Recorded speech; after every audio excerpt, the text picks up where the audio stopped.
Kartais tik po kurio laiko nusipirkę dviratį mes pradedam suprasti, kažkas ne taip.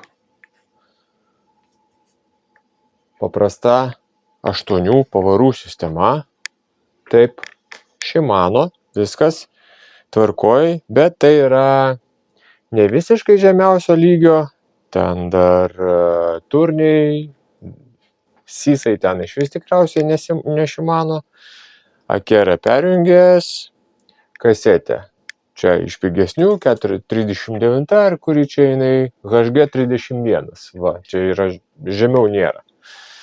Tiesiog paprasta šurdyjančio plieno kasetė. Dantračiai tarpusavėje supresuoti, jų čia negali išardyti.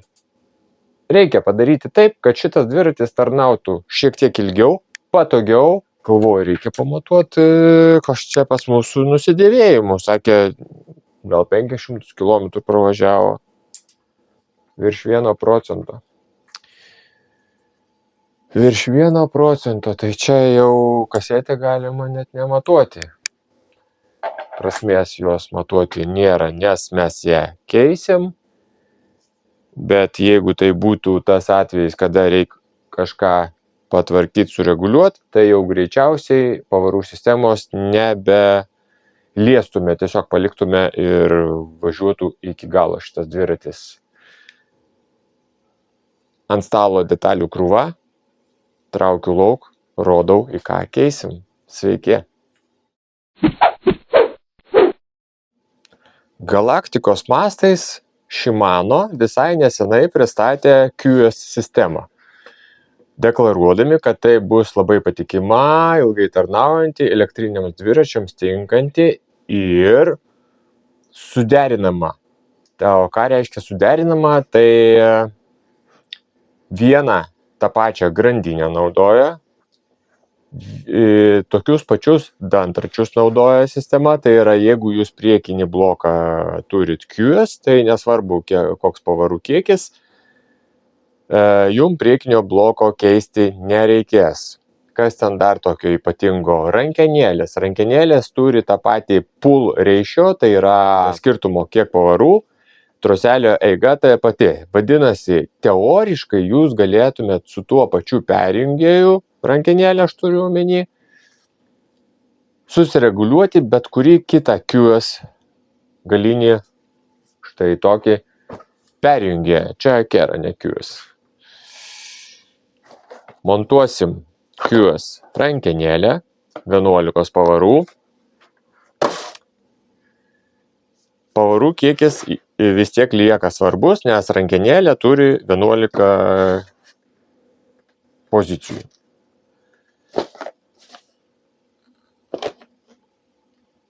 Galinis perjungėjas.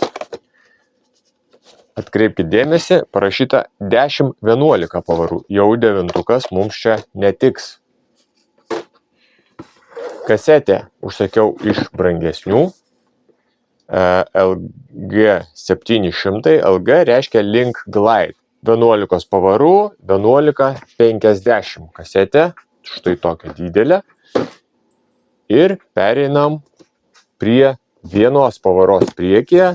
Tiesiog elementaru, tiesiog paprasta naudotis. Jį blokas bus su keičiamais dantračiais. Tai yra, dantratį gali nusisukti nuo jo, nuo švaistiklių ir prisisukti tokį, kokį nori, didesnį ar mažesnį. Važiuojam. Vertėtų apsistoti ties klausimu, kokį perjungėją pasirinkti, nes būtent čia mūsų laukia šiokios tokios džiunglės. Nes šitų perjungėjų QS yra ne vienas, ne 2, ne 3 ir net ne 4 ir visi jie skirtingi.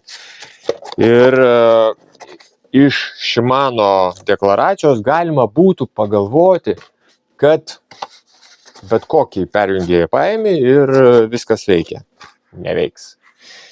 Kiekvienas perjungėjas skirtas savai kasetei, yra savo dydžio kasetei ir pavarų sistemai. Priekiniai 2 pavarų ar 1 pavaros. 3 pavarų QS nėra. Štai čia yra GS modelis, kurio talpa yra, neatsimenu, bet yra mažesnė negu 40 kažkiek ten, 40, va, capacity parašyta 39T. Tai reiškia, kad jeigu mes bandysim tokį perjungėją naudoti ant 2 pavarų priekinės sistemos, kur talpa yra didesnė, šitas perjungėjas nebesugebės apdoroti, nes grandinė bus arba per trumpa, arba per ilga. Yra dar skirtumas 9 pavarų sistemoje, tai 9 pavarų sistema, man atrodo, net neturi vienos sistemos priekyje ir perjungėjas apdoroja mažas kasetės. Čiagi 11 pavarų sistema, prieky 1, perjungėjas sugebantis apdoroti didelę kasetę ir su talpa 39. Jeigu žiūrėsit perjungėją ir atkreipsit dėmesį į aprašymą, kur bus parašyta capacity, ten pavyzdžiui 42, 45, 47, iš karto turėkite omeny, tai yra tom sistemom 2X, 3X. Vienos sistemos talpumas 39 parašyta. Gali būti iki 42 lyg ir. Taip, jūs galite suderinti tuos perjungėjus, kad dirbtų su viena pavara priekyje, jie susireguliuoja, bet tai yra nenumatyta ir jokių garantijų, kad sugebės tas perjungėjas apdoroti tą kasetę, nes geometriškai jie skiriasi. Skiriasi ratuko išnešimas nuo centro. Matot? O čia, kur yra sukimosi ašis. Ir būtent dėl šito išnešimo perjungėjas sugeba užmesti tą ratuką labai stipriai žemyn, perjungiant ant didžiausio dantračio ir pereinant ant mažesnio dantračio. Dėl šito išnešimo ratukas nepatampa per toli nuo kasetės ir veikia korektiškai.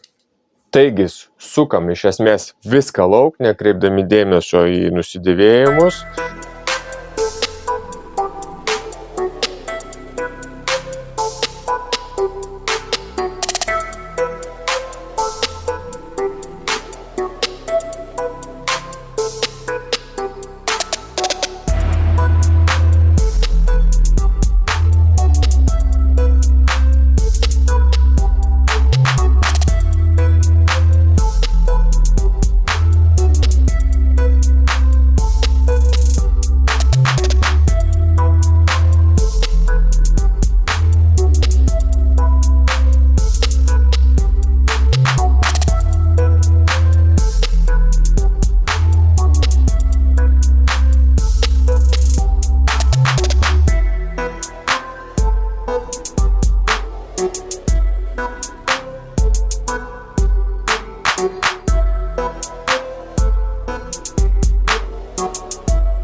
Štai grįžau po testinio važiavimo, viskas puikiai veikia, sistema iš esmės skirta tiems, kas nori prie apkrovos švelnaus perjungimo, elektriniams dviračiams ir šiaip patikimos sistemos.